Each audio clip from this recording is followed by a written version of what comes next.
ሰላም ጤና ይስጥልኝ። እንኳን ወደ ኒትሮኬር ኢትዮጵያ ስላመጣችሁ። ዛሬም ሳበልታችሁ ስትጨርሱ ለምን እንቅልፍ እንደሚላችሁ ድካም እንደሚሰማችሁ ታውቃላችሁ?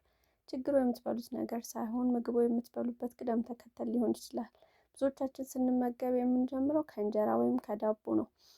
ይህ ደግሞ በደማችን ውስጥ ያለውን ስኳር በድንገት ከፍ እንዲል ያደርገዋል። ውጤቱ ቶሎ መራብ፣ የድካም ስሜት፣ በሂደት ሰውነታችን ስም መጨመር ነው። ነገር ግን የምንወደው ምግብ ሳናቆም ጤናችን የምንጠብቅበት አንድ ቀላል ሳይንሳዊ ዘዴ አለ። እሱ ምግባችን በዚህ ቅደም ተከተል መመገብ ነው።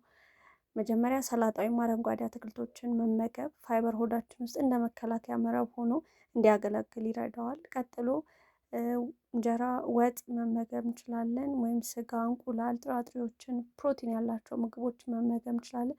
በመጨረሻ ዳቦ እና ስታርች ያላቸው ምግቦች መመገብ እንችላለን። እንደ ድንች፣ ፓስታ፣ መኮሮኒ መብላት እንችላለን ማለት ነው።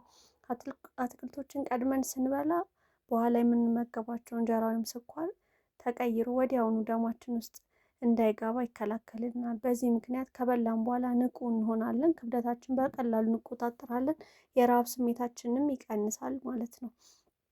ይህ ዘዴ ለጥቂት ቀናት ሞክሩትና የተሰማችሁን ለውጥ በኮሜንት አጋሩን። ቪዲዮ ጠቃሚ ሆኖ ካገኛችሁት ለሌሎች እንዲደርስ ላይክ፣ ሰብስክራይብ በማድረግ ቤተሰብ ይሁኑን። ለጤናው ጊዜ ይስጡ። እናመሰግናለን።